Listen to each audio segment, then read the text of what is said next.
Okay, welcome back from lunch, everybody, to this panel. I am Maurice Samuels, and I'm the director of the Yale program for the study of anti-Semitism, and I'm filling in for my colleague Ellie Stern, who got called away to present a case to the Humanities Tenure Committee. So he has a good excuse, and I'm sure he'll be back. I want to welcome you to this panel on American liberals and Zionism. We have three distinguished panelists. I'm going to introduce them all at once. At the beginning, they will give their papers. We're going to talk for about 15 minutes, and then we'll have plenty of time for conversation. Again, I ask everyone to, we've had wonderful audience participation, but I really want to reiterate that questions should be concise and should be actual questions. So our first panelist is Noah Feldman. He's the Felix Frankfurter Professor of Law and Director of the Julius Rabinowitz Program on Jewish and Israeli Law at Harvard Law School. He is also the chair of the Society of Fellows at Harvard University. He's the author of 10 books, including his latest, New York Times bestselling, To Be a Jew Today, A New Guide to God, Israel, and the Jewish People. Our second panelist is Joshua Leifer. He's the author of Tablets Shattered, The End of an American Jewish Century and the Future of Jewish Life, published just last year, 2024. His essays and reporting have appeared in the New York Times, the New York Review of Books, The Guardian, The Nation, and elsewhere. And in his spare time, he is a doctoral candidate in the history department here at Yale. And then finally, we have Susie Linfield, a professor of journalism at NYU. She's the author of The Cruel Radiance, Photography and Political Violence, and The Lion's Den, Zionism and the Left, from Hannah Arendt to Noam Chomsky. She's written for a variety of publications, including the New York Review of Books, The Atlantic, the New York Times, the Boston Globe, Quillette, and Sapir. So please join me in welcoming our panelists.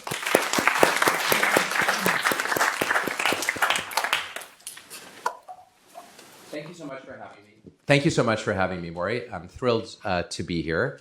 I'm sorry to have missed some of the morning panels. My daughter had her final concert for her rock and roll band at her high school. So familial, joyful, but obligatory. And I'm really especially sad because I understand I missed a fight about the Talmud. And I feel very, very sad anytime that happens. I also was going to supplement your biography of Josh by pointing out that his book won the National Jewish Book Award, which I think is very cool. So whether or not there is a crisis of liberalism is a vexed, rich, and complex topic. And of course, a great deal of the answer depends on whether we can agree on a definition of liberalism. But what I think is beyond question is that there is a crisis of American liberal Zionism. If that is not in crisis, I don't know what a crisis is. Among other things, that requires us to ask the question, what is American liberal Zionism? And in researching this paper, I discovered that the title of the paper, which I gave before I'd finished researching the paper, contains a historical anachronism.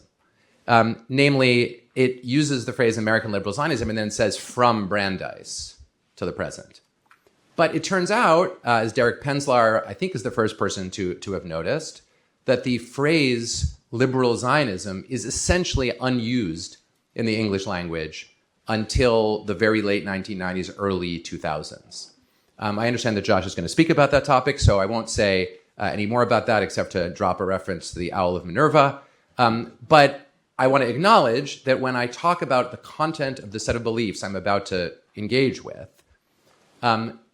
the people who held these views, and I'm going to use Brandeis as an early exemplar, were not using the phrase liberal Zionism, okay, which is interesting. And it's going to be especially noteworthy because it raises the question of whether there was ever a liberal Zionism in Israel before, say, the Chief Justiceship or the presidency of the High Court of Aharon Barak.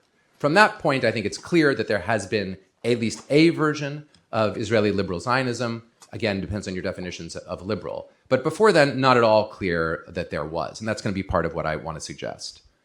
So I want to start with a speech which became an article that Louis Brandeis delivered in 1915. And it's called The Jewish Problem and How to Solve It, which I call a good title. And I want to give an acknowledgement to Jim Leifer, who spoke earlier today, who pointed me to a re-engagement with this essay. He proposed and is putting on a conference jointly with the program that I run at Harvard, in September, precisely about this article. And so I went back to the article and went deep into it. And sure enough, it has a lot to say about the question of liberal Zionism. Now, Brandeis was 55 when he became a Zionist. I'm 55 or about to be 55, and it feels late in life to become a thing. But he clearly did have that, and that has something to do with his experience. And I just thought I would mention in passing his experience in relation to anti-Semitism. So Brandeis had a very unusual upbringing. He was of a Bohemian Jewish family, but born and raised in Louisville, Kentucky.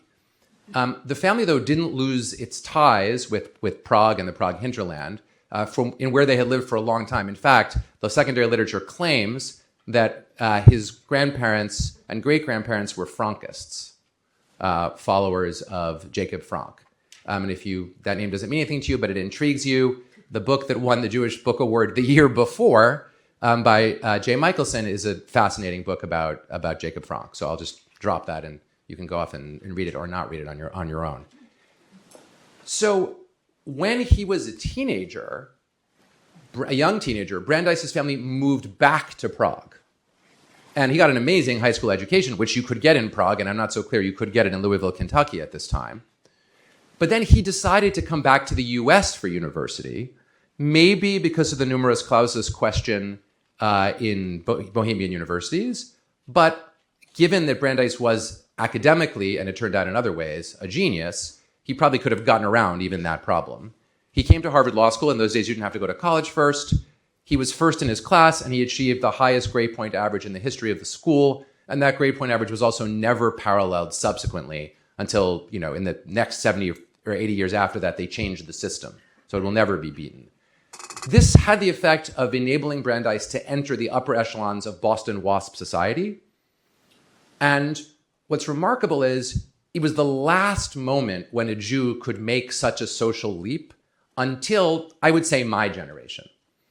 Because in the years that Brandeis was rising in Boston society, the late 1880s and 1890s, until the beginning of that period, there were very few Eastern European Jews, if any, living in Boston. And by the end of that period of time, there were many, many, many, tens of thousands and maybe even more than 100,000 Eastern European Jews in Boston. And with them came anti-Semitic bias against them. And so it's fascinating because you can read the Boston Brahmins, wonderful people, keep diaries and records of everything. They did then, they still do. And so you can read people's reflections on Brandeis as a young person and as a rising star of the Boston legal establishment, and people loved him. They loved him. And they invited him to their homes. They probably wouldn't have asked him to marry their daughter, but then again, he didn't want to marry their daughters either. So he was not facing meaningful anti-Semitism. Then he saw anti-Semitism in the United States rise. And by the time he became a Zionist, it was a clear, evident motivation for, not the only, but one of them for his points of view. So this essay is fascinating and rich. As I said, we're going to have a whole conference about it, but I'm going to sum it up in 3 sentences, or 3 propositions. And the first of those propositions is that Brandeis says that liberalism is Judaism. It just is. This is an idea that is recognizable and familiar from the background of reform/liberal, to give it its British term, Judaism. And Brandeis is really speaking very much in those terms. He's speaking about the brotherhood of man, a word he uses repeatedly. And he's also associating Judaism and Jewishness with his own particular version of progressive values. And it's not for nothing that later in his career, Brandeis came to be called Isaiah. That was his nickname. People everywhere, all the way up to FDR, used that about him. it's not an accident because not only is the general prophetic mode being alluded to, but a specific form of social justice, a specific social justice reading of Isaiah, characteristic of Reform Judaism, and also characteristic, I would say, of Unitarianism. Unitarianism is relevant here because of the social background in which Brandeis was moving. It was a Unitarian world. You know, the line about Unitarianism, that its teachings were restricted to the brotherhood of man, the fatherhood of God, and the neighborhood of Boston. So here you have the brotherhood, not for nothing, brotherhood of man is a key term here. So that's the first proposition. To be Jewish is just to be liberal. He presents it unproblematically. Second proposition, what I would call the consistency hypothesis, or the consistency thesis, because it's presented as a thesis, not as a hypothesis. The consistency thesis says that to be a Jew is to be a liberal, to be an American is to be a liberal. Therefore, one can be a Jew and an American simultaneously with no conflict between those two sets of demands. He doesn't use the word identity there, but that's how we would probably translate the terminology. And furthermore, part of the same consistency thesis, that since nationalism is essentially a liberal movement, again, the view that he expresses, to be a nationalist in favor of a Jewish state that would express the liberal ideals of Jewishness, which inevitably it must, because these are the Jewish ideals, is itself to be consistent across the board. So you can be consistently a Jew, a liberal, an American, and a Zionist. So that's his thesis. And he really does not brook any serious consideration of any of the alternative views. Not that Judaism might have a more complex political theoretical relationship to political ideology than just progressive Brandeisian liberalism, not any exploration of any kind of whether actual Zionists settling the land of Israel, to use the term that had a positive valence for them at the time, were in fact liberals in any recognizable way, not addressed, not considered. He does hint in half a sentence that there might be some illiberal versions of nationalism, but in 1915, he's still not that worried about that. He just tells you that the good nationalisms are liberal. And the idea that they're all consistent just sort of flows from that. The third key component of the essay, in my view, is projective identification. He refers to the early Zionist pioneers as, quote, our Pilgrim Fathers, or the new Pilgrim Fathers. Again, the WASP formulation in Boston to say Pilgrim Fathers is not a metaphor. For the people in his social milieu, it was literal. And so he's projecting a tradition of Israelite return backwards via pilgrims who themselves famously engaged on what Perry Miller called he was quoting this, their errand into the wilderness, and based themselves on the ideal of the ancient Israel. So he was bringing that full circle. That's part of the projective identification. An implicit part of the projective identification is the idea that the early Zionists are all liberals. Again, not discussed because it's so obviously he thinks is the case. And then in a particularly shocking passage he repeats, which he repeated many times, he says, there are no criminals in contemporary Palestine. There are no criminals, Jewish criminals, which I think is a fascinating counterpoint to he probably never said it, but the famous quip is attributed to Ben Gurion, that the Zionist project would be accomplished when there were, depending on your version, either Jewish thieves or Jewish prostitutes in the land of Israel. Okay, so there you have Ben Gurion's decidedly, well, let's call it socialist and not insist that it's decidedly not liberal, but socialist formulation in which the point of Israel is the total normalization of Jewish life up to the point of including crime. And the projective utopian version of Brandeis's version, in which there will be no Jewish crime. There is no Jewish crime in Israel at a historical moment when the leading argument that's anti-Semitic in the United States is that Jews, Eastern European Jews, are criminals. Okay, so that's really fascinating in its own right. Okay, so I've said a lot about Brandeis. Why? I've said it because I think it's fair to say that the set of ideas that constitute American liberal Zionism basically were created in that moment and have remained largely stable through vicissitudes up and down until the present, with one enormous difference. And the enormous difference is that for Brandeis, Israel was something he could think about that made him feel good. he was utopian optimistic about Israel. The fantasy space that Israel played for him psychologically was a fantasy space of the positive. And I won't go into the details, but he was also a Jeffersonian small r Republican, Brandeis. This is his famous objection to the so-called curse of bigness. He liked smallhold, and he projected that onto Palestine as well. There's no limit to the amount of it, but it's all positive. Whereas in the contemporary moment for American liberal Zionists, there's essentially never a conversation, and someone in the audience can disagree with me phenomenologically if you wish, that doesn't end with the words, "It's so depressing." Why? Well, I think that to see why, we have to look at sort of two things that are kind of fundamental, and then I'll be quiet. The first is that, and I argued this a little bit in the book that Maurice referred to. Actually, this is the central argument of the book, but I'll say it in a sentence. That for many American Jews, and certainly for progressive American Jews, the key move with respect to the role of Israel in their thought world over the last, say, 40 or 50 years has been the replacement of any even vaguely theological content with allegiance to the state of Israel. That's the basic claim of the book. And I think you see that very clearly for many American progressive Jews of, let's say, the boomer generation and some in my Gen X generation. And that means that the centrality of Israel makes it extremely difficult to walk away from one's commitments to Zionism in some form.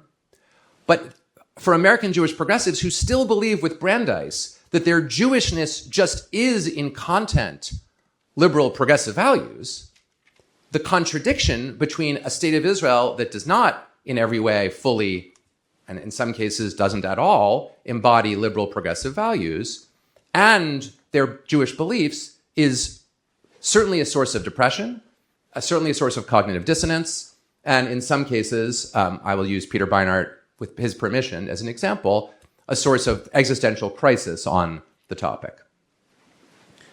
The second part is just a question of communications.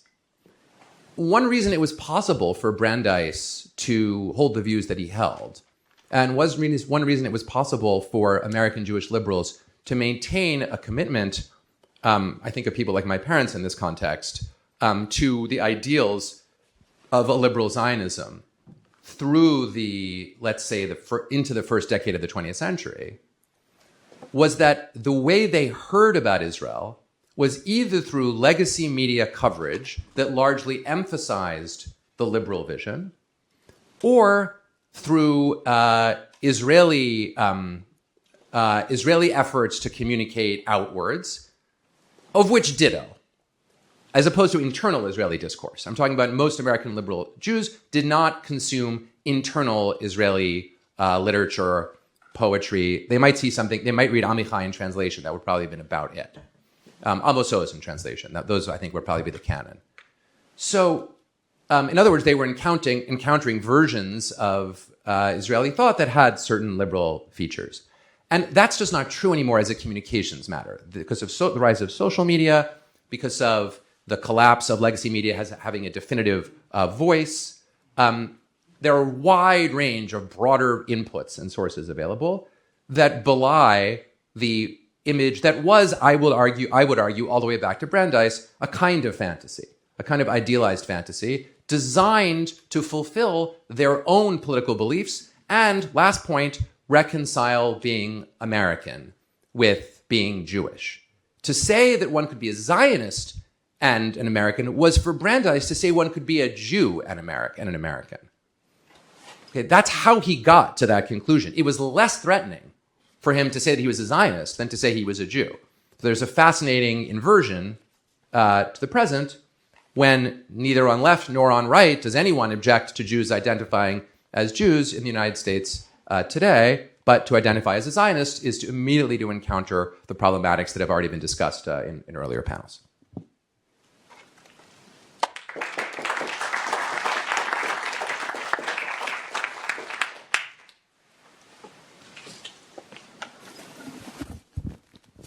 Hello. Hello. Can people hear me? That's okay.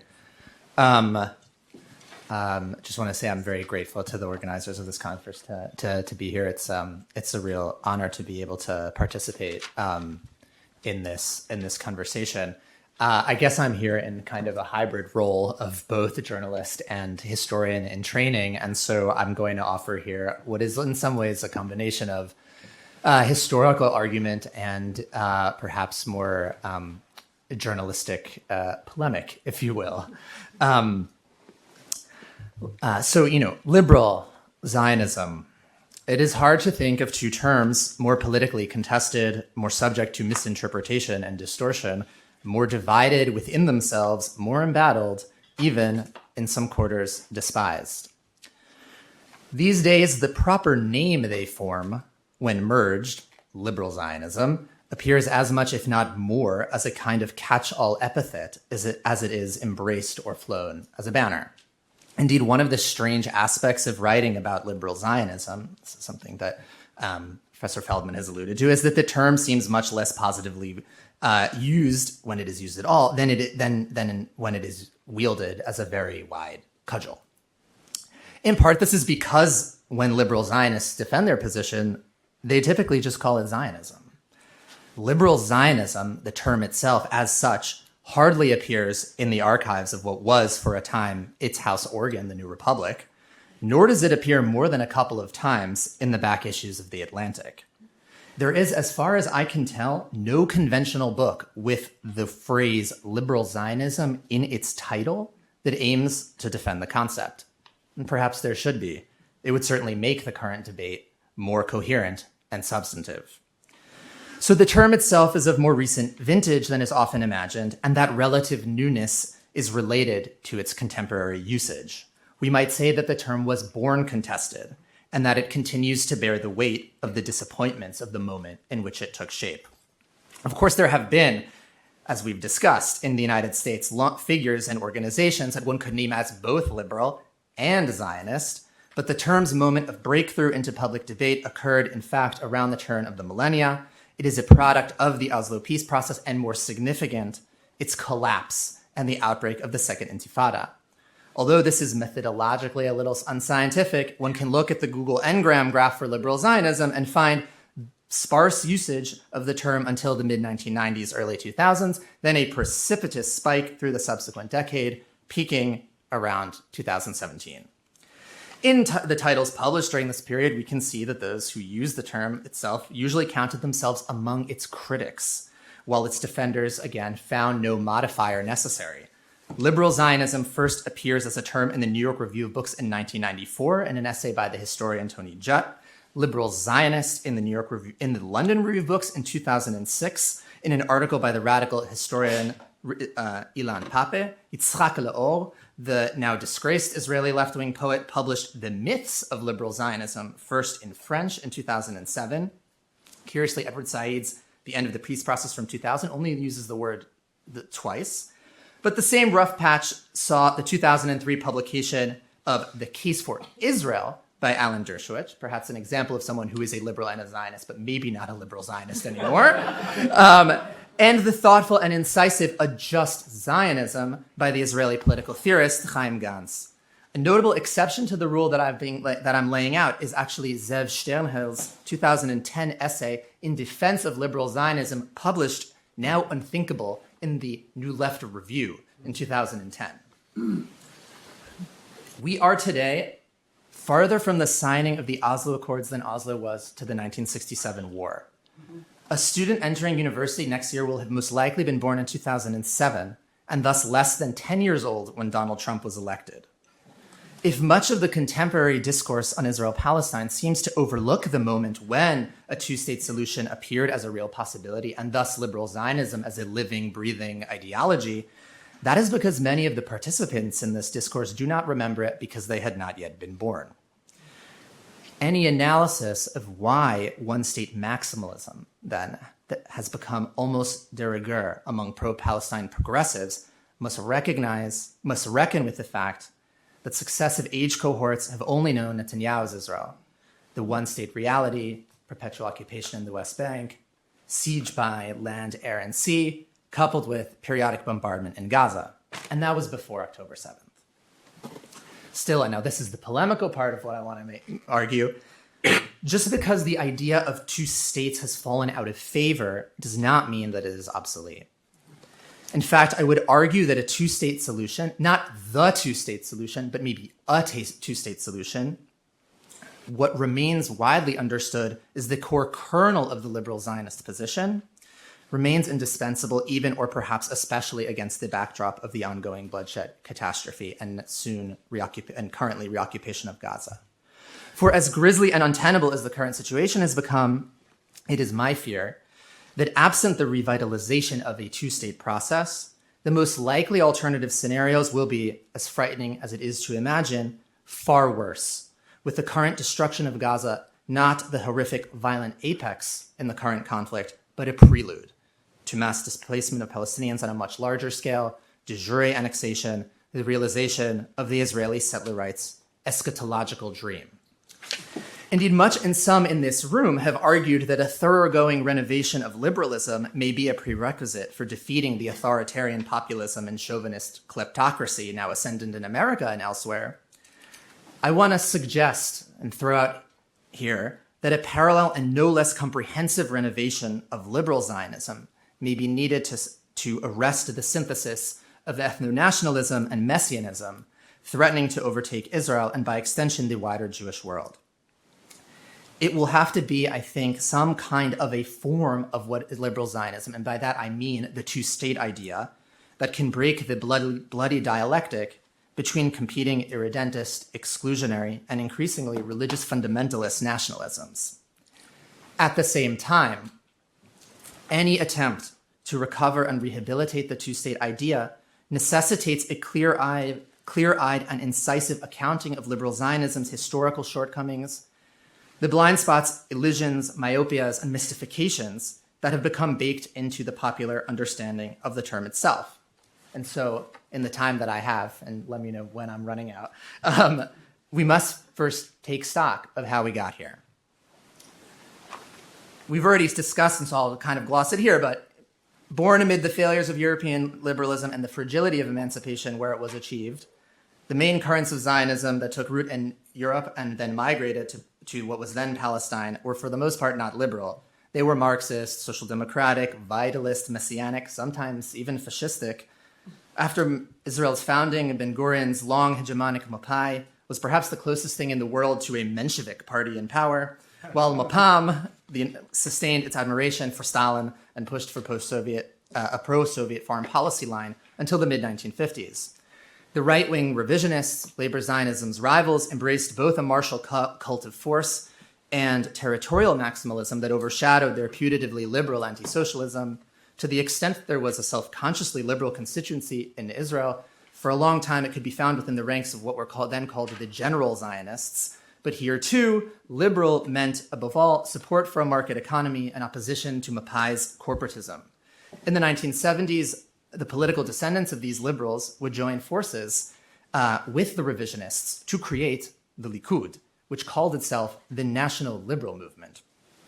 In Hebrew, the term liberal Zionism or Tzionut Liberalit does not exist, basically, but in recent years, opponents of the Netanyahu government have begun to describe themselves as part of the liberal camp, HaMachaneh Liberali, which is interesting and maybe something we can talk about. Unlike Israel, there was a liberal tradition in the United States, and so American Zionism's relationship to liberalism was much different. If in Europe Zionism had emerged in response to the untenability and eventual collapse of the liberal bargain, Zionism in the United States functioned as a kind of emancipation politics, to steal Professor Sorkin's term, pushing for inclusion within the American state.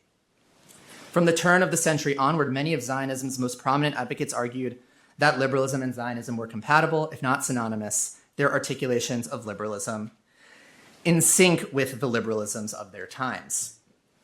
And yet almost since its inception, there has been also a tension between the function of American diaspora Zionism at home and the translation of Zionist politics into practice in Mandate Palestine, then the State of Israel.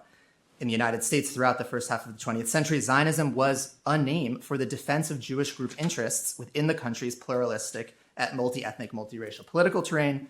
With Israel's founding, Zionism in the Middle East became the name for an ideology of conquest and even militarism, for the creation of a strong state that was not, in important ways, pluralist, that was an ethnic nation state and not a multi-ethnic one. Contrary to those who've argued that criticism of this tension is new, in recent scholarship, books by Marjorie Feld and Jeffrey Levin, have highlighted how as early as 1948, there were, including American supporters of Israel, who recognized this fact, that Zionism did not mean the same thing in a nascent consolidating Israel as it did in the United States. That this tension between Zionism's two meanings went unnoticed for so long in America, until it became impossible to ignore, was as much the result of intentional political choices taken by American Jewish and Israeli actors as it was a reflection of a liberalism which had also functioned as an ideology of empire, in which what applied here was never meant to apply there. Now, this is the part of the story that I think everyone knows pretty well. Beginning in the 1960s, liberalism in the West undergoes a series of shifts that by the end of the subsequent decade has fundamentally altered its relationship to Zionism. It was perhaps a time not unlike our own, a moment in which liberalism became divided upon itself only to be overwhelmed from without by much stronger forces of reaction. It also gave rise to what I think we could call a new structure in American Jewish politics that has endured for decades and has perhaps only begun to combust spectacularly in our day. Israel as Zionism's representative and Judaism's representative on the world stage now determined, to a large extent, the conditions of possibility for Jewish political action in America, disrupting old alliances and forging new ones. This period, the long 1960s, was an eventful time, one of overlapping pivotal global upheavals. The single year of 1956 saw the Suez Crisis, the Battle of Algiers, and the Soviet crushing of the Hungarian Revolution. Later, within a span of little more than a year, Israel's dramatic victory in the 1967 war, the Tet Offensive in Vietnam that winter, followed by the Prague Spring and Martin Luther King Jr.'s assassination. I won't start singing Billy Joel. But the concatenation of such eruptions no doubt accelerated and even catalyzed significant shifts that brought an end to the preceding dispensation. But I also think that these shifts probably would not have occurred if the ground had not been in some way prepared for them to be received as they were. Now, what follows is the kind of familiar story of the rise of neoconservatism, the breaking of what had been the civil rights alliance, one of the inward turn, as it became to be known, of American Jewish communal life. By the 1980s, one of the sad ironies of this new alignment is that when in Israel there did emerge a genuine liberalism, the American Jewish communal establishment was not particularly interested in it or inclined to support it. "We are ashamed that you are not partners," Yitzhak Rabin once told a group of American Jewish leaders at a closed-door October 1995 meeting against the backdrop of American Jewish communal hostility to his plan for territorial compromise. And while Israeli liberal pioneers, such as Aaron Barak and Amnon Rubinstein, may have found close collaborators in American academia, their broader political philosophy, that of reconciling Israel's Jewish and democratic aspirations, was not much embraced by American Jewish leaders, who mainly seemed uninterested or unaware of Israel's democratic deficit. Which brings us to the proliferation of the term liberal Zionist, generally used with a negative connotation in the early to mid-2000s and onward. We will never know what might have happened had Rabin lived. His assassination by Yigal Amir, the consequences of which continue to be felt, also dealt a mortal blow to the promising, if also flawed, Oslo process, an interim framework that became de facto permanent. The truncated peace process led in practice to the implementation of what became a system of apartheid under the guise of a liberal project, which Oslo's failure thus confirmed the somewhat anticipatory critiques of it promulgated by its opponents like Edward Said, and thus made the peace process appear to many as a kind of ruse that was always meant to end in entrenched Israeli domination, rather than a highly contingent moment that could well have turned out otherwise. Likewise, while Barak's constitutional revolution attempted to enshrine liberal democratic principles within the Green Line, it also enabled the indefinite undemocratic state of exception in the occupied Palestinian territories, deciding not to decide on their relationship to formally democratic Israel proper.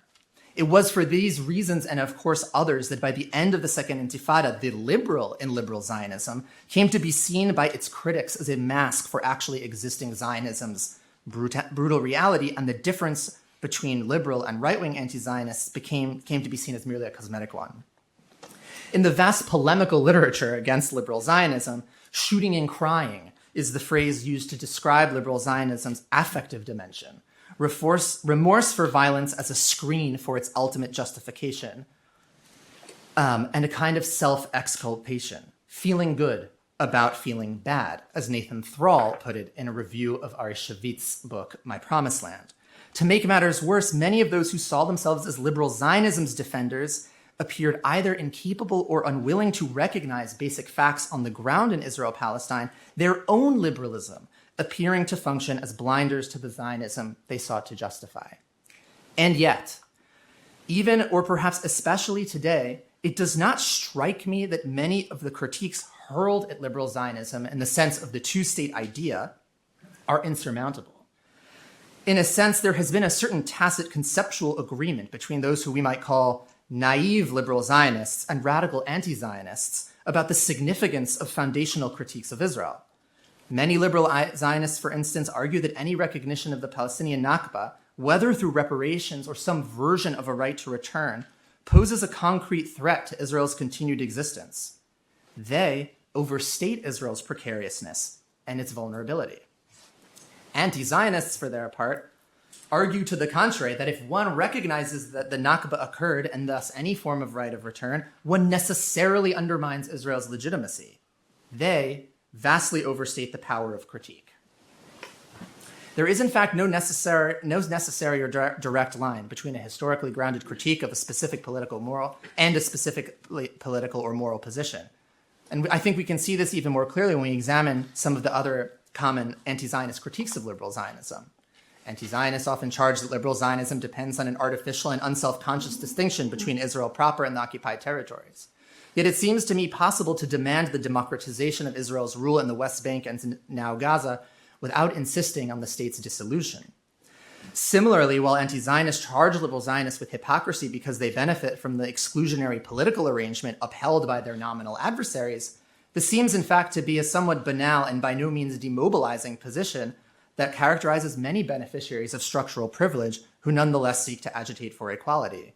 I think until recently, those people were referred to as allies. Lastly, anti-Zionists often assert that the role of ethnic cleansing in Israel's origins necessarily means it is illegitimate. Yet within the international system, the legitimacy of states is not dependent on the justness or morality of their founding or on myths of innocence.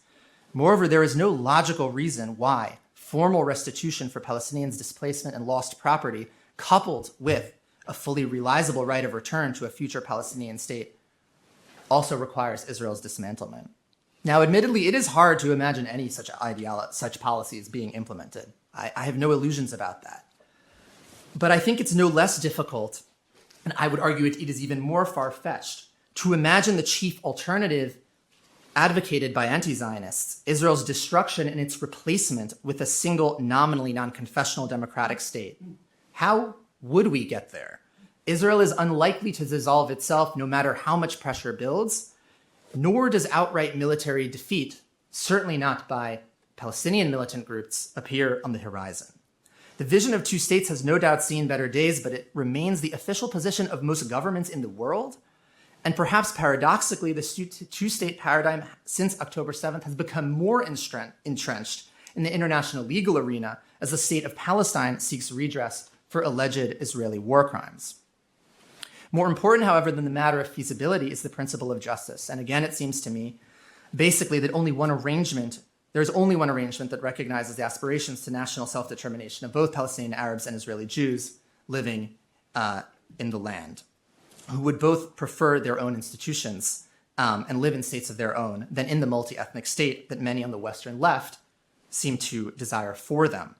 Separation in the context of inequality is apartheid, but a reciprocally recognized border is the basis for sovereignty. Nonetheless, if a revitalized two-state vision requires rebutting some of these claims of anti-Zionism, as I said, it also requires correcting for the previous mistakes of liberal Zionism. For too long, too tentative in its support for Palestinian self-determination, too naive about the reality of Israel from its creation to the present. Indeed, a morally renovated Zionism requires overcoming these ideological blind spots and, likely by extension, arguing fiercely against many of those who today see themselves as liberal Zionism's defenders. It may be, if you will, a liberal Zionism against itself. Perhaps such a project can be carried out under this banner, or perhaps it will have to be called something else. Thank you.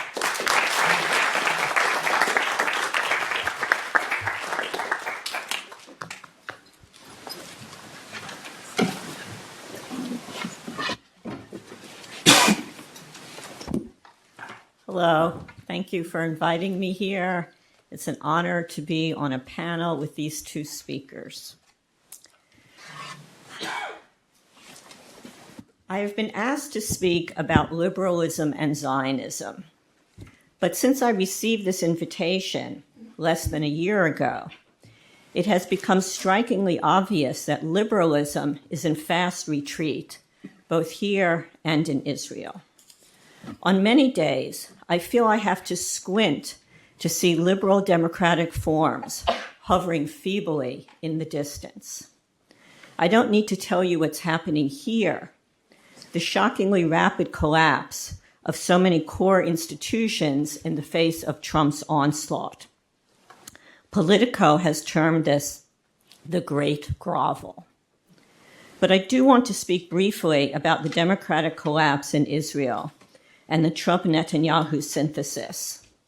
And I also want to address what I see as the profoundly anti-democratic politics at the heart of the pro-Palestinian movement here in the US, which I think are often denied by those on the left. It is fashionable to say that Israel is not a democracy because of the occupation. This is, I think, a flawed analysis. Israel is not a settler colonial, much less racist, imperialist, fascist state. But its occupation of the West Bank is a colonial one. I'll leave Gaza aside for a moment because that's obviously a more complicated situation. Yet a colonial occupation and democracy are entirely compatible. France was a democracy when it ruled Algeria. Britain was a democracy when it ruled India and much of the world.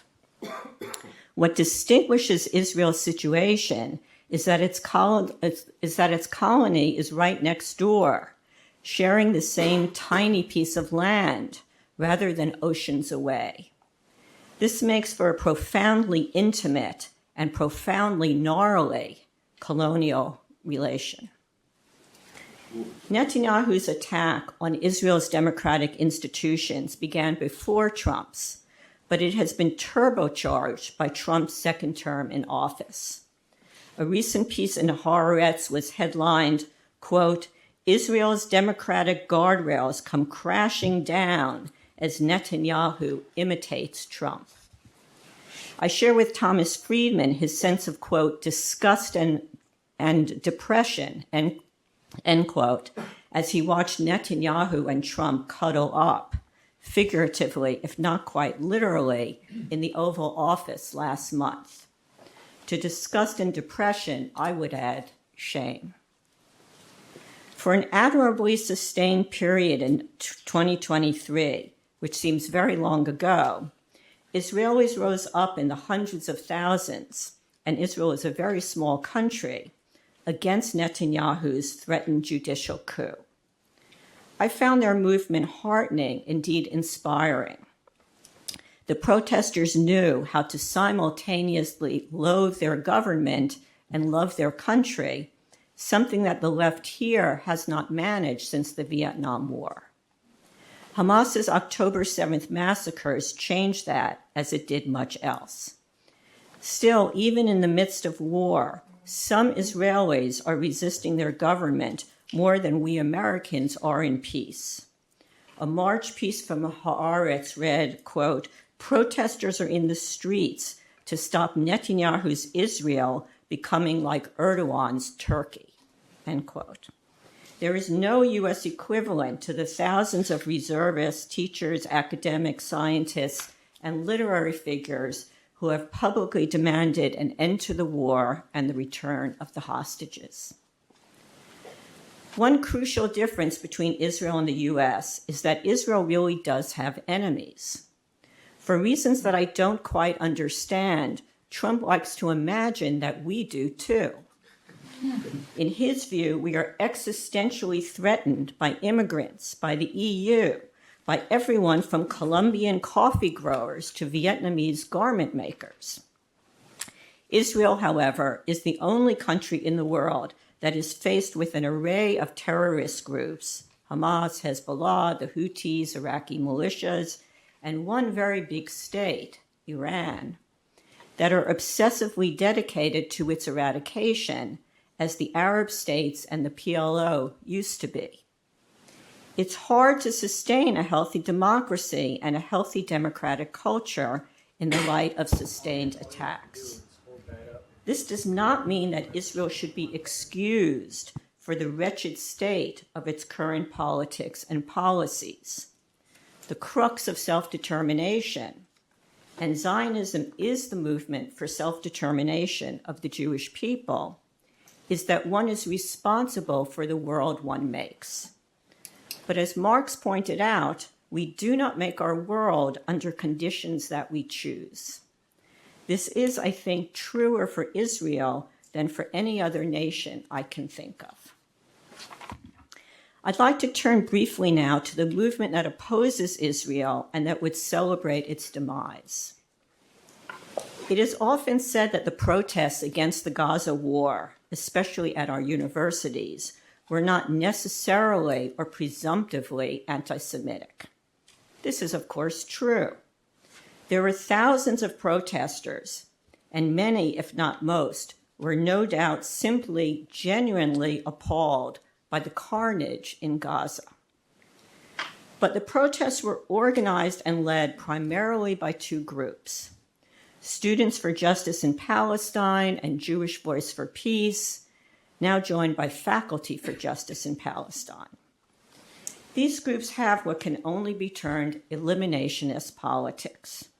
They openly celebrate Hamas, Hezbollah, the October 7th attacks. They call for the abolition of Israel as a state. As the inaptly named Jewish Voice for Peace recently proclaimed, quote, "Death to Israel is not just a threat. It is a moral imperative and the only acceptable solution. May the entire colony burn to the ground for good," end quote. The politics of the protesters at Columbia were particularly insane. The coalition of almost 200 groups, of which Students for Justice in Palestine and Jewish Voice for Peace are the key members, is called Columbia University Apartheid Divest, or QAD. It defines itself as, quote, "fighting for the total eradication of Western civilization," end quote, which makes you wonder why they're at Columbia. With unself-conscious bombast, it effusively praises the Houthis, the Popular Front for the Liberation of Palestine, etc. It found the October 7th atrocities especially inspiring. QAD has promised that it will, quote, "not stop demonstrating until Zionism ends," end quote. If you imagine that it is a defender of free speech, think again. On the contrary, it regards free speech and academic freedom as, quote, "distractions from Israel's actively committing genocide," end quote. There is something ludicrous, if not almost hilarious, about these Lilliputian revolutionaries. Jewish Voice for Peace vowed to continue Hassan Nasrallah's fire of resistance after he was assassinated by Israel, though it's unclear how the group would do this. But it's not really funny. There is no doubt that these groups have normalized an ahistoric, unhinged hatred of Israel among some college students. And the last time I looked, calling for the abolition of a sovereign state, as Putin is with Ukraine, as Hitler did with Poland, as Pakistan did with Bangladesh, was a fascist position, not a progressive one. Indeed, these groups epitomize what Jean Amoret called virtuous anti-Semitism when he addressed mournfully and angrily the anti-Zionist politics of the European New Left in the 1960s and 70s. And frankly, I am tired of the Talmudic debates about whether anti-Zionism is anti-Semitism. Calling for the death of a nation, which just happens to be the only state in the world where Jews are a majority, is calling for the death of Jews. Label it anti-Semitism or not, no matter. The kinder, gentler version of eliminationism is the so-called right of return, which openly calls, as Peter Beinart wrote in his recent book, for transforming Israel into an Arab majority state in which Jews would supposedly be a protected, if not quite beloved, minority. This fantasy is propounded by BDS and by anti-Zionists like Judith Butler and Beinart. And it is just, if not more pernicious than the outright calls for annihilation. And since October 7th, we have seen a concerted effort to push Zionists, which seems to mean anyone who does not sign a virtual loyalty oath disavowing Israel, out of academic, literary, and cultural life in the U.S. The left's romance with terrorist violence points to something that Fred Halliday wrote about decades ago. It is still sadly, indeed newly, relevant. The anti-imperialism of the left, he observed, had utterly failed to reckon with the actually existing tyranny and violence of so many post-colonial states and movements. In doing so, Halliday wrote, the left had utterly severed itself from the crucial value of human rights and from any truly emancipatory project. There are several books written not by naive students, but by actual adults who claim to be public intellectuals, that illustrate this trend.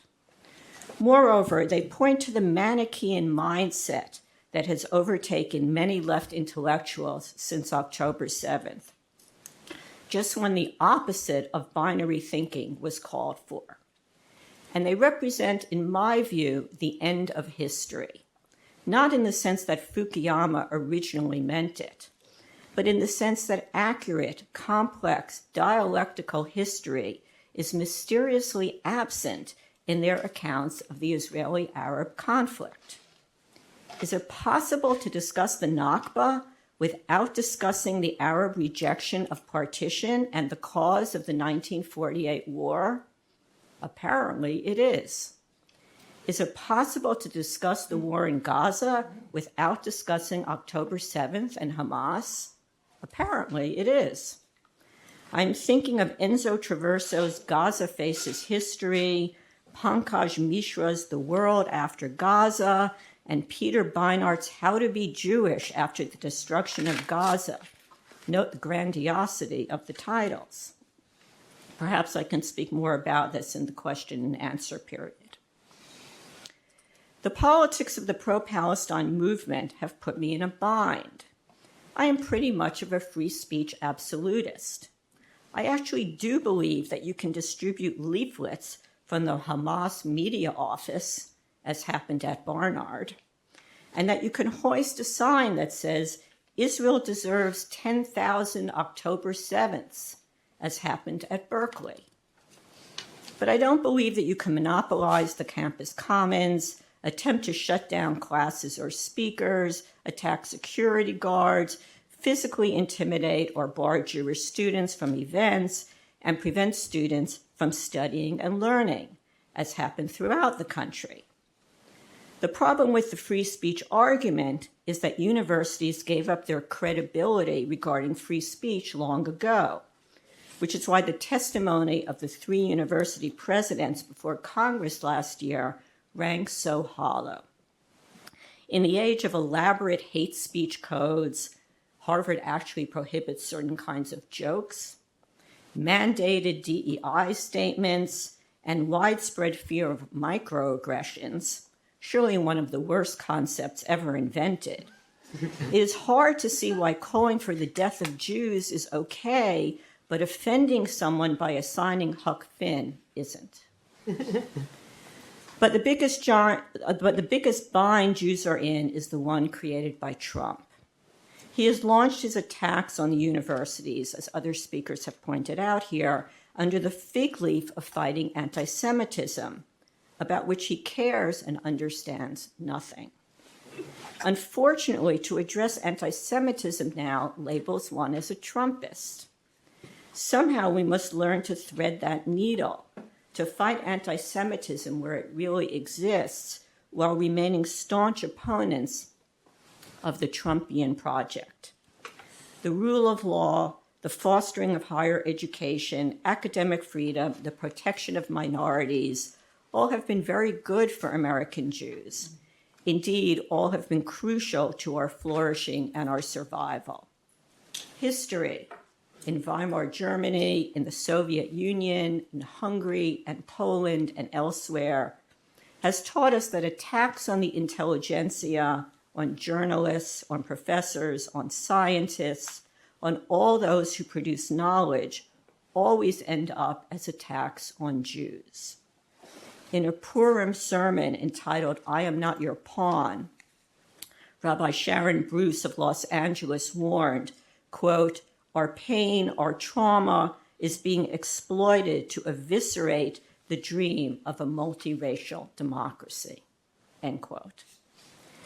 The Zionist project and the American one, or one might say the Zionist dream and the American dream, have been connected since 1948, though sometimes in complicated ways. Each nation was consciously founded on a set of ideas. Each saw itself as an inspiration to the world. I wonder if today we are witnessing the death throes of each, not as physical entities, but as ideals. A recent Haaretz article was headlined, "Where were you when Netanyahu killed Israel as we know it?" It is a question that we Americans now need to ask about our country and ourselves. Thank you.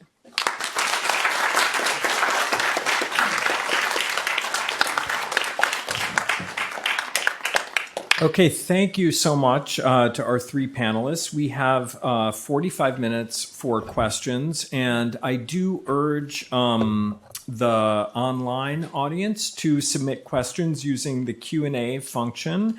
I already have, through the miracle of modern technology, several of those questions relayed to me now. So maybe as you all present here are thinking of your questions, I will start us off.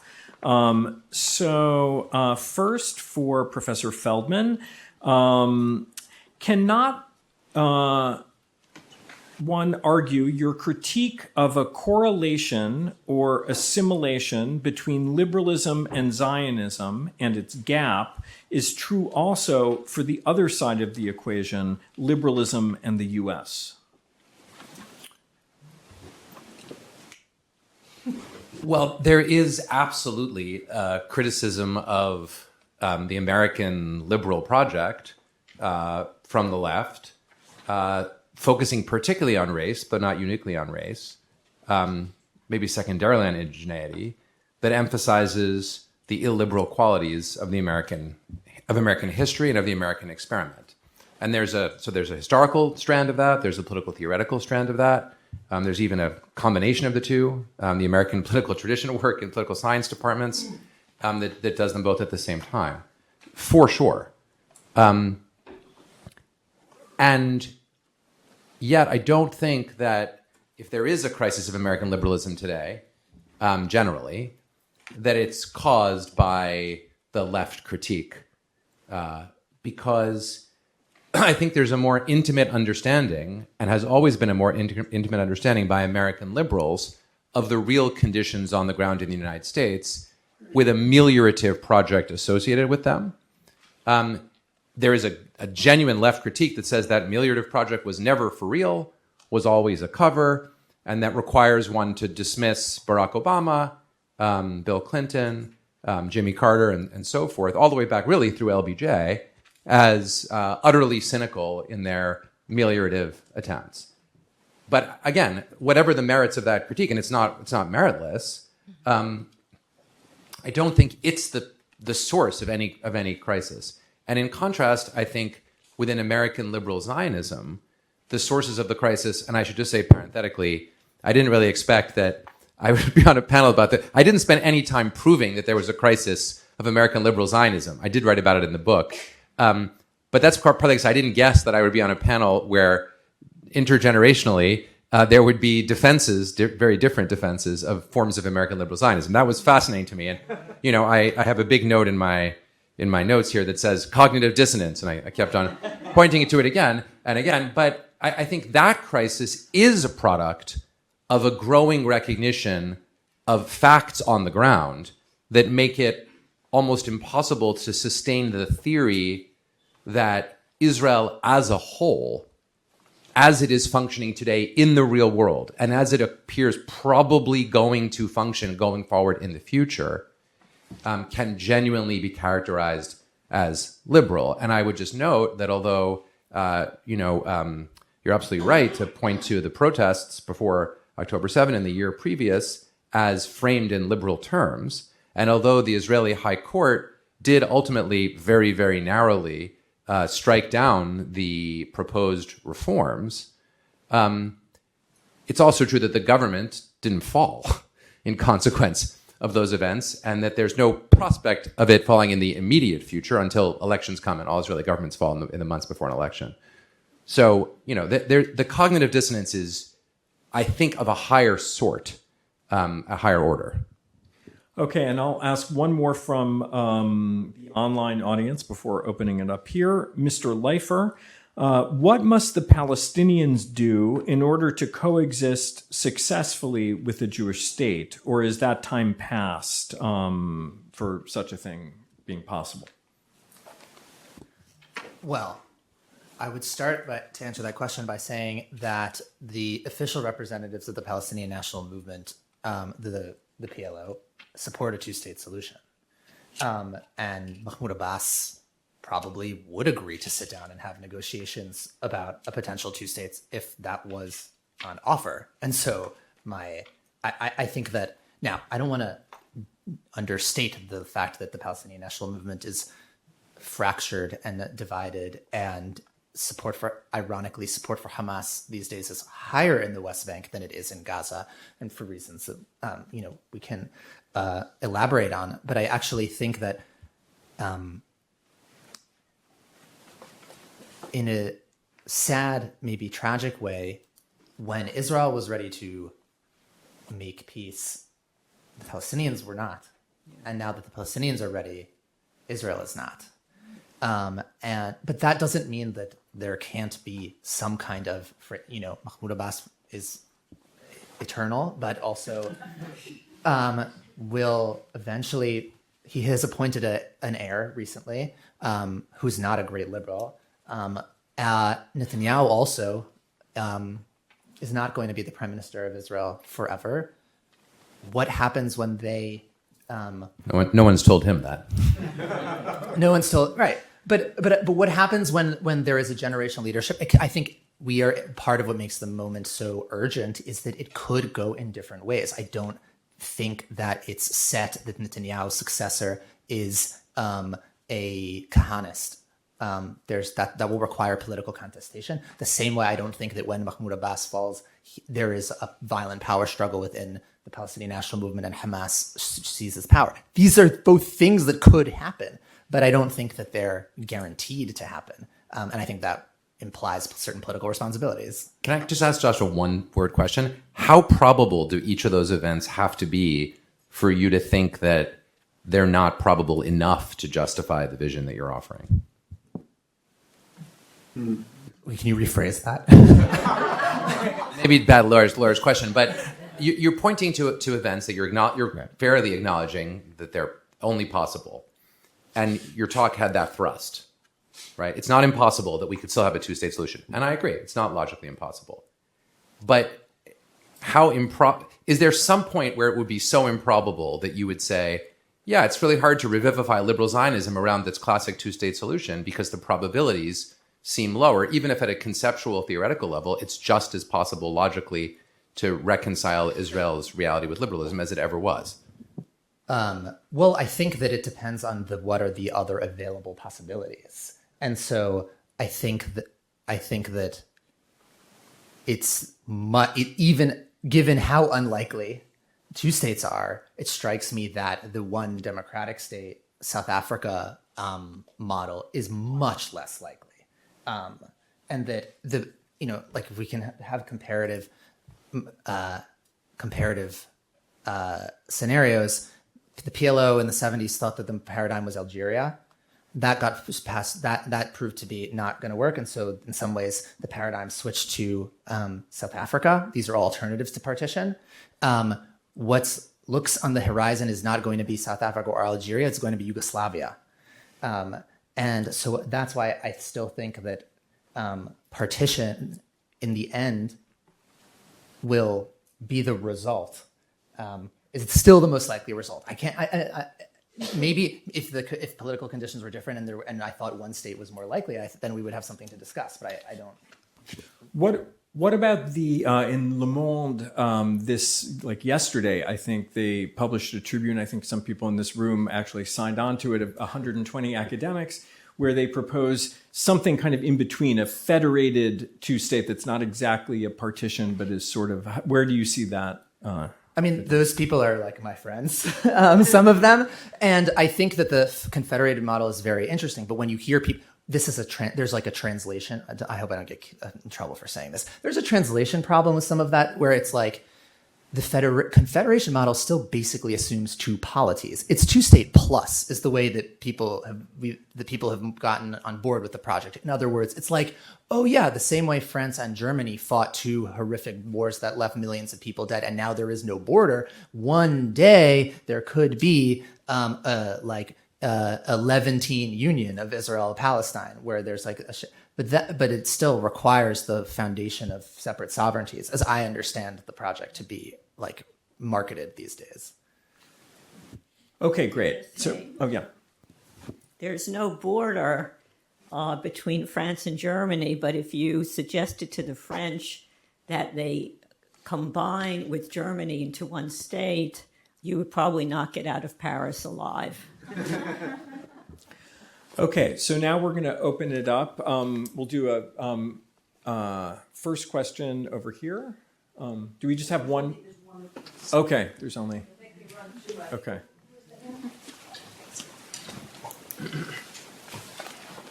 Thank you. Is that supposed to be on? Oh, okay.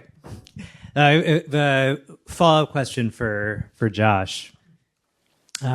We talked about your multiple hats as both a historian in training and an accomplished historian in training, and a journalist. I want to ask you, from your perspective, a third hat you wear, which is just a relatively young person living in Tel Aviv with significant experience in activist circles.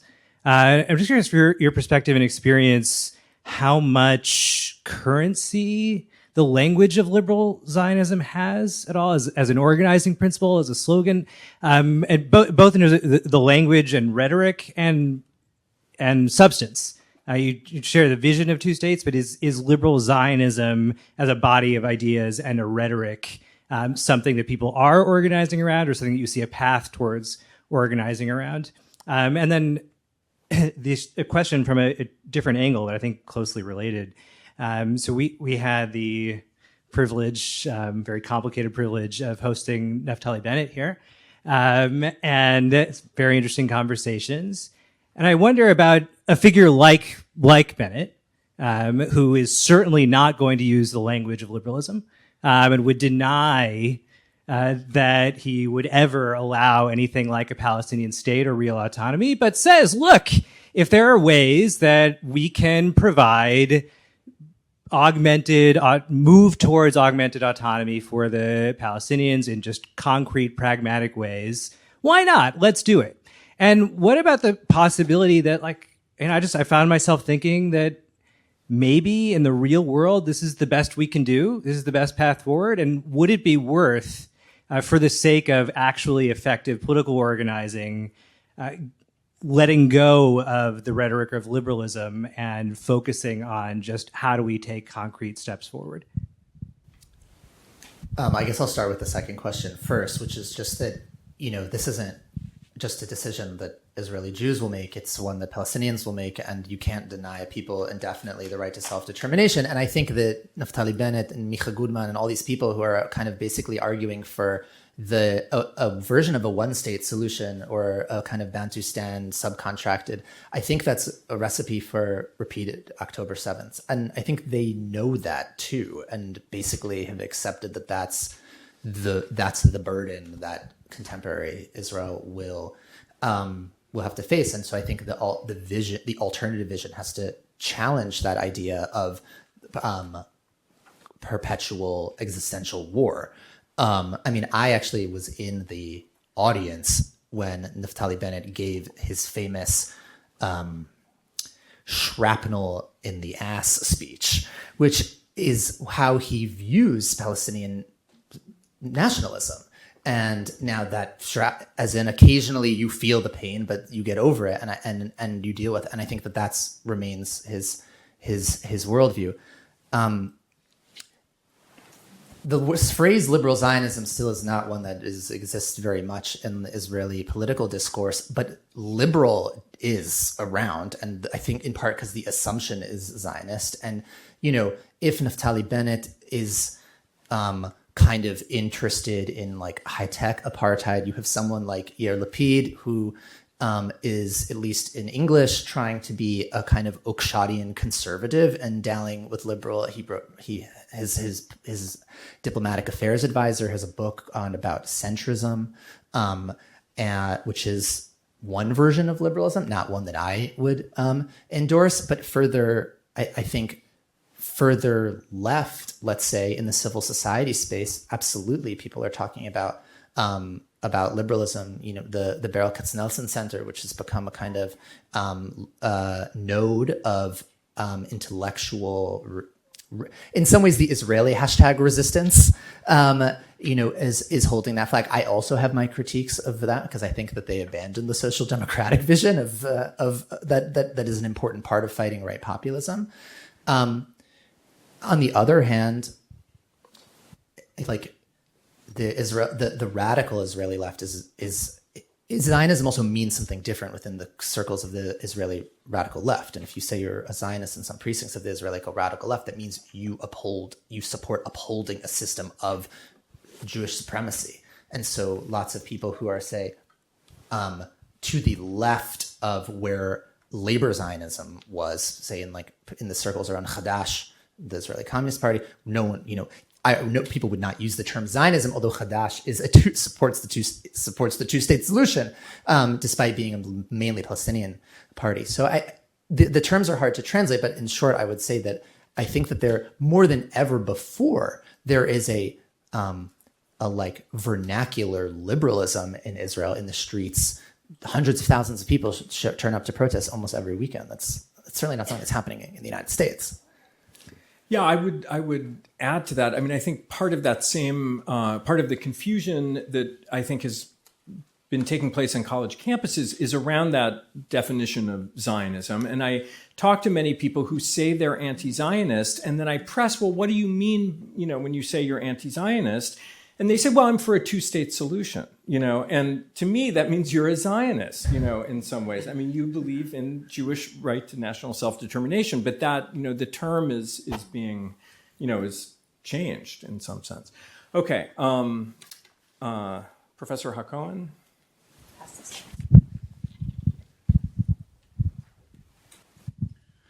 Hi. Thank you. It's, of course, fascinating panel, all three speakers. Thank you very much. So first comment that the notion of liberal, certainly the notion of liberalism, but also the notion of liberal Zionism is not necessarily to be identified with the two-state solution. It's actually also compatible with the one-state solution, and there are versions in the history of Zionism that are compatible with both liberalism and the one-state solution. But that's not actually my question. One state, two states. Where do you live? Why do we think that the problem is resolvable? You're telling me, well, this one is resolvable, this is not one, because this one will not work, and so it must be this one. Most historical problems of this character are not resolvable problems. This is why we need to think beyond this type of resolution of the problem. Do you want responses? Yeah. You don't want responses.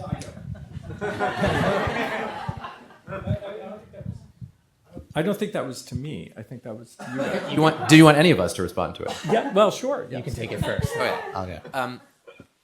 I agree that, first of all, there's a question of what counts as resolution. It seems, I'll just say a few things that seem obvious to me, and if people tell me they're not obvious, then I'm wrong.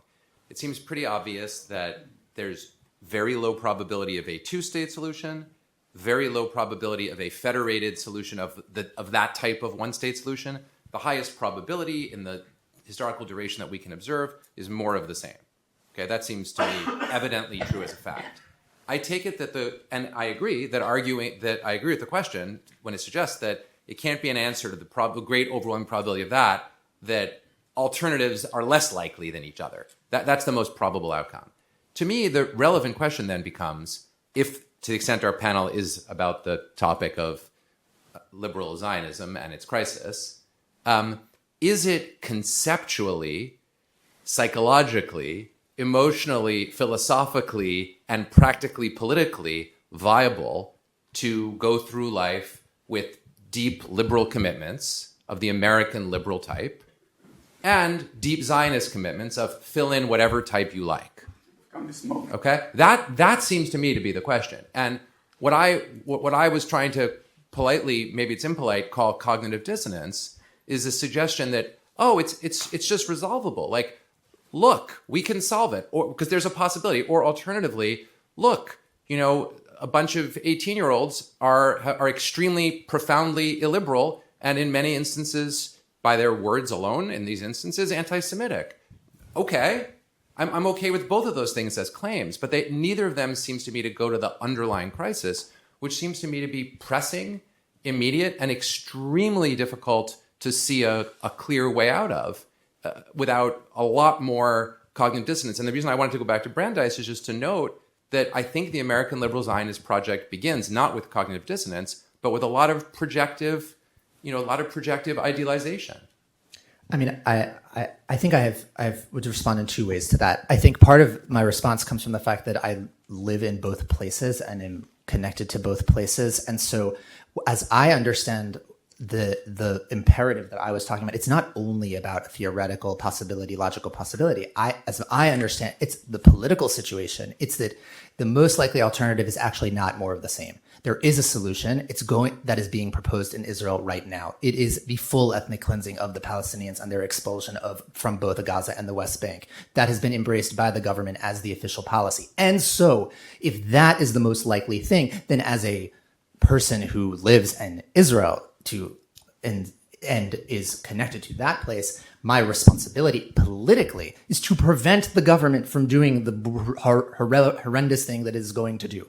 I don't think we're going to be successful in preventing that worst outcome, the only solution that's actually on the table from happening, unless it can be articulated in a way that the Israeli public can respond to it in some reasonable sense, which they cannot respond to a self-disillusion, depopulation. You take my passport, now it's something else. Like, that is a non-starter politically within Israel.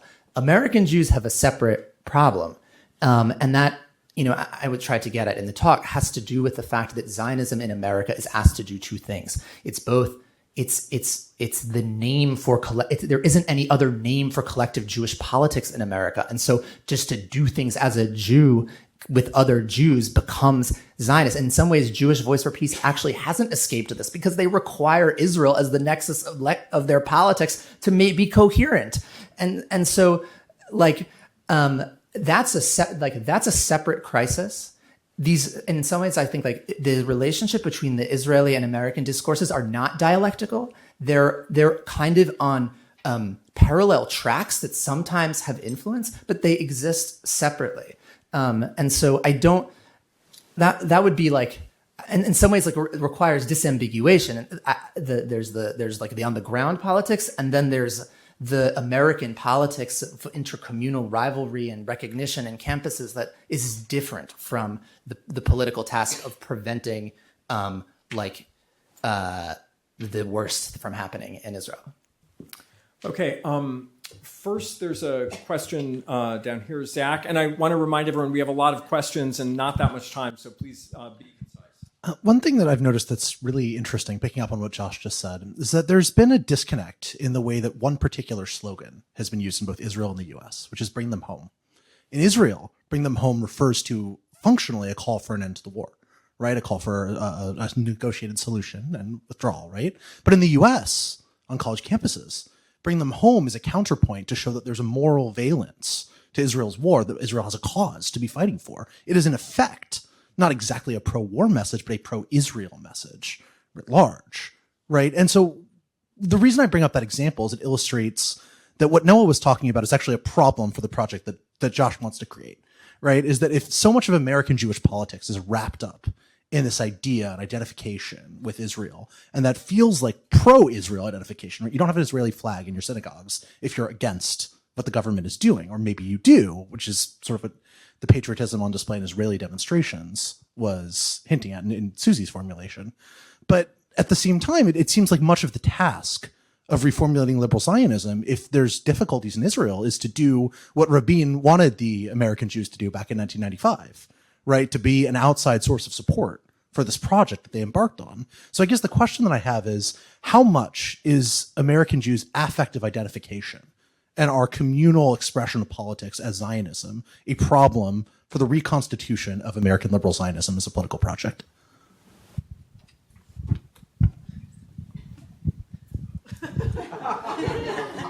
It's a devastating problem.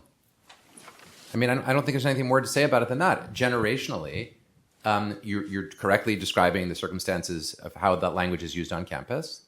And for a whole generation of people in university right now, for them to participate in Jewish institutional life is to commit themselves to a specific set of, even if moderate, politics, moderate in some sense, politics on Israel. And so for a great number of them, the simple solution is simply to disengage from any engagement with Jewish institutional life. And in response to that, interestingly, the Jewish institutions are still, at the moment, doubling down on being places for pro-Israel identity and advocacy. And here, an interesting case is Chabad, which prior to October 7, on many, and I think probably most campuses, offered a kind of socio-cultural, not especially Israel-related, alternative place for socializing for Jewish students in a way that's radically different from what Chabad was like when I was a student in the ancient past. But since October 7, Chabad has shown itself consistent with, certainly with my thesis, and I think also now with Josh's too, that the way to identify communally as Jewish is to double down on Israel. And so Chabad has become, on a lot of campuses, a leading pro-Israel voice, which interestingly leaves no space, no institutional space for people who want to identify and participate and live as Jews without being pro-Israel. And so it seems like, even though from a socio-political standpoint, one would think that there's kind of a market for those young Jewish students who might find some other alternative, and they might find it in Jewish renewal, or they might find it in psychedelic Judaism, or the whole range of, I don't think it's a joke, a whole other range of trends that are likely to be transformational generationally. That's not happening institutionally yet. In fact, the opposite is happening institutionally. If I could just say, I approach this a little bit differently, and this may seem like an odd thing to say, but I think that American Jews, if you're a liberal Zionist or a left-wing Zionist, we should concentrate less on ourselves, and we're so tormented, and how do you be a liberal and a Zionist, and we're so depressed, and the cognitive dissonance, and it's all so terrible for us. And I think that if you care about Israel and you care about the fate of the Jewish people, the task is to do everything possible to support those progressive forces within Israel. And I think that so much energy, BDS and the Beinart's one-state fantasy and Judith Butler's anti-Zionism and all of this, it's such an incredible, incredible waste of energy. If you care, I think that... But they think they're doing exactly what you think, what you're calling on them to do. No, they don't. Judith Butler does not believe that any state for the Jewish people should exist. Beinart does not believe that any state for the Jewish people should exist. They don't. That's flatly inconsistent with what they've written. I believe that a state for the Jewish people should exist. And I think that if you believe that, and if you want it to be a certain kind of state, which it's not now, obviously, it's to support whatever progressive forces there are there. And yes, maybe it will fail. Absolutely. Lots of political projects failed. Communism failed. There are lots of projects that fail. And I don't know what it means for Israel to, quote, fail. I think that would be a catastrophe for Jews everywhere, including in the diaspora.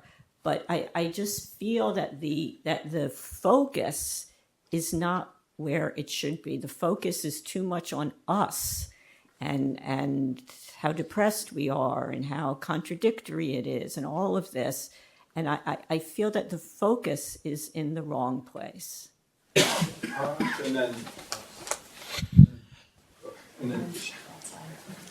Thank you very much. My question, I want to sort of to use this for sort of interrogate a bit the relationship between an effective commitment to a two-state solution and liberal Zionism.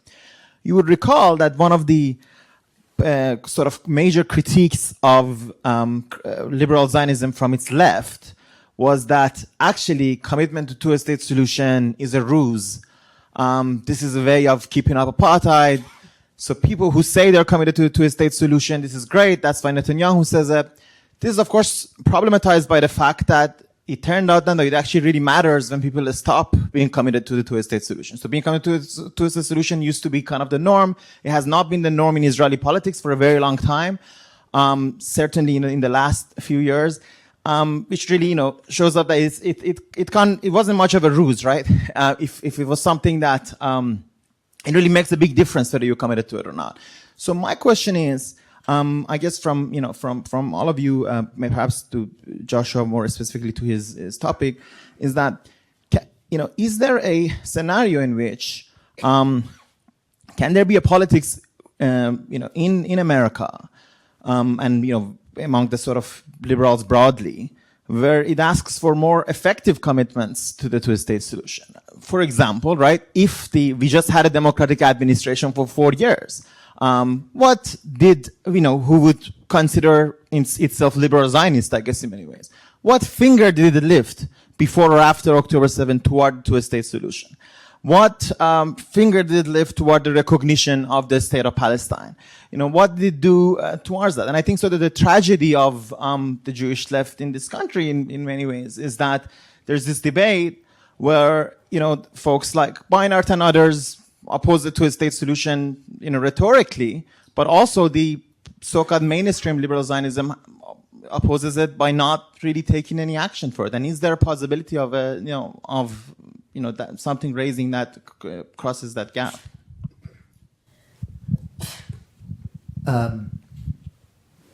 Yeah, I mean, that's why I made the nod towards a liberal Zionism against itself, in the sense that the things you just outlined are all policy moves that basically in the American context would be considered anti-Israel, which is insane and part of the problem because for instance, the international recognition of the state of Palestine is not anti-Israel. It entrenches the two-state paradigm. Everyone should accept it. Instead, it's being framed as like diplomatic terrorism by the entirety of the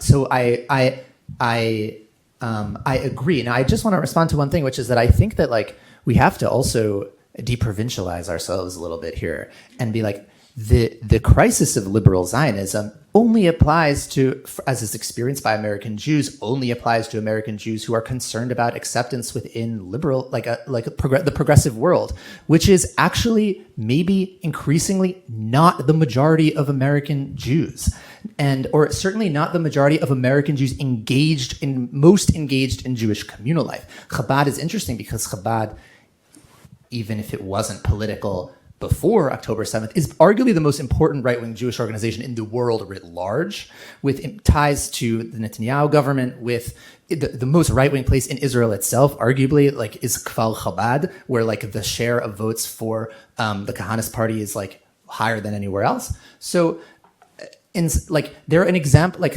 They've used the current crisis as a marketing and an outreach thing, but no one in Chabad thinks there's a problem with the crisis of liberalism. It's confirming their worldview. And so, I think that this would be bad for America and Jews, I think, normatively, but sociologically, it may be the case that what we're seeing is a shaking out of a demographic process in which the binds that some of the double bind that many of us find ourselves in here is not relevant to people. They're certainly not 15 years my junior, let's say. Okay, we have 10 more minutes, so let's ask very concise questions. So I want to continue Arash's question. I thought, beginning in 1948, liberalism meant human rights. And I thought when human rights were invented, it was supposed to be following the Nuremberg policy that it wasn't within one country, that international law mattered. And we now know 1966 Covenants was actually a decolonizing project designed by African former colonials. Is it conceivable or intelligible that any movement here could happen without international law, without international intervention? It can't be just about these two states in a lawless world, right? Doesn't the fact of an absence of international involvement in some source, take just the simple problem of aid to the Gazans, that no notion of it has arisen, just seems shocking. On the intellectual history side of that, none of us should speak on this panel while Sam Moyn is in the room. So I'll leave that to one side. But on the contemporary circumstances, a descriptive perspective would say that there's a very complex congeries of international institutions and actors, all of which weigh in on aspects of this conflict, none of which has been particularly inclined to nor able to make definitional change in the not during the Cold War, not during the post-Cold War, okay? And, the previous questioner was asking about the Biden administration, and I think it's important to note, just as a historical matter, that for the first half of the Biden administration, they stayed as far away from Israel-Palestine as they could, because they thought that the Trump folks had come close through the Abraham Accords, but failed. But then in the second half of the administration, the Biden administration actively and significantly undertook a real shuttle to try to push the Saudis, to push the Palestinians, and they in parallel were trying to push the Israelis very, very hard. And history will give us a better sense of to what extent the prospect of such a compromise actually emerging was a factor in Hamas's strategic rethinking of their traditional position in favor of the October 7 move. We don't know that yet. That's speculation. But it's really important to say that the Biden administration did try a lot against their better judgment, and then they failed. I have two comments to make. The first really follows well upon Jay's remarks. Even if the Abraham Accords were concocted by the Kushner family and the Trump administration, it was an important moment because the Sunni-Shia conflict in the whole region between Iran and Saudi Arabia affects all of Israel's neighbors. We cannot ignore the fact that peace is always a collective multilateral process. The illusion that peace comes through unilateral sovereigntism is precisely that. And unilateral sovereigntism leads to conflict, as we see with the Trump administration, Canada renaming the Gulf of Mexico and so on. What does this mean concretely also for Israel? I would plead with Maurice to take very seriously the idea of a possible confederal solution with separate parliaments, representative institutions. But if you look at the geography of the place, the sovereigntist Zionist ideal, where are the borders? Israel is a nuclear state. Where are the borders? Are we now going to have yet another Palestinian state super armed? No, Israel will never permit it. The only thing that is going to happen is some kind of collaboration in economics, in airspace protection, water protection, and the establishment of separate representative institutions if the destructive forces in the region allow it. We don't know. There are a lot of people who do not want this to end. So this is, I think, I would make a plea for some institutional imagination and getting out of this sovereigntist paranoid fantasy that only strength through arms contributes to peace. It doesn't. Now, a question to Susie. Susie, I want to talk to you as a friend and as a pedagogue, because I want to understand our students. Our students are not stupid. They are not corrupt. They were genuinely motivated by moral anger and political despair. A lot of our students are from Asia, Southeast Asia, China, whose history is different than yours or mine, which is very Eurocentric, although I was born in Istanbul, so I don't know, I'm somewhere in between, okay? So I feel as if, although there may have been stupid statements by advocates of Students for Peace in Palestine, Jewish Voices for Peace, I mean, also Rebecca this morning talking about Colombia. We are not talking as good pedagogues. We have a responsibility to try to understand the younger generation. I was there. I went around chanting, Ho, ho, Ho Chi Minh, Viet Cong is going to win. Maybe some of you never did that. I don't forget my own memories. So we have to understand and also constructively engage in conversation rather than denouncing our students or just closing a door. Yeah, I would say a couple of things to that. I don't think I denounce my students. I do think that we need to respect students enough to criticize them when their politics are crazy, which they sometimes are. I think, as I said, that the majority of students probably were simply appalled by the war.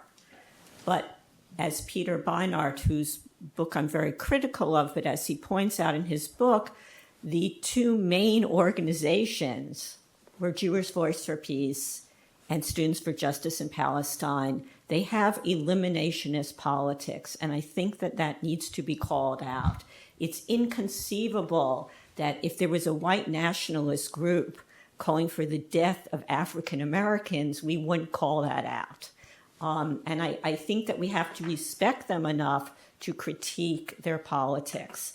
I think that many students, and in fact, I know this from Jay at the New School, that many students who were protesting were sort of shocked when they realized what Students for Justice in Palestine were demanding, which is different from what they had thought and what they were demanding. I would also say, yes, the student body is now much, much more international. My own sense, I mean, there are different kinds of students. For instance, at least in my experience, the Chinese students are not involved at all in the Israel-Palestine conflict. I mean, yes, certain groups of students tend to be much more involved than others. I would also say that the chant "Ho, ho, Ho Chi Minh," the NLF is going to win, is one of the things that destroyed the anti-war movement, or that prevented it from being, from gaining the kind of strength and building the kind of coalitions that it had. That was a stupid, stupid motto. And if you look at the trajectory of SDS from the Port Huron statement to what you're describing, that's a very bad trajectory. And that's a story often of the American left, is starting out with democratic small d politics, wanting to realize the promise, the hope of American democracy, and then veering off in very, very bad ways that ends up alienating us from the mass of our fellow citizens, which I believe, frankly, is part of what's gotten us into the current catastrophe that we face now with Trump. So, yeah, I think that bad politics, dangerous politics, deadly politics that glorify violence, globalize the intifada, etc., need to be called out. They are very, very, very harmful. And they're especially harmful in the real world, where there is this catastrophe in Gaza and what's going on in Israel. And those kinds of politics don't solve the problem. They become part of the problem. But Susie, there are learning processes. I mean, like, for example, last week I heard students at the New School, I just happened to be downtown, instead of "From the river to the sea, Palestine shall be free," the slogan now is "From the rivers to the sea, all human beings shall be free." You can say, so what? But political movements are complex. There are extremes, there are middle force, etc. There is learning. So I don't think also we should now relitigate the Vietnam, all the Okay, I think I'm going to, on that note of relitigating the Vietnam War, I'm going to thank our panelists.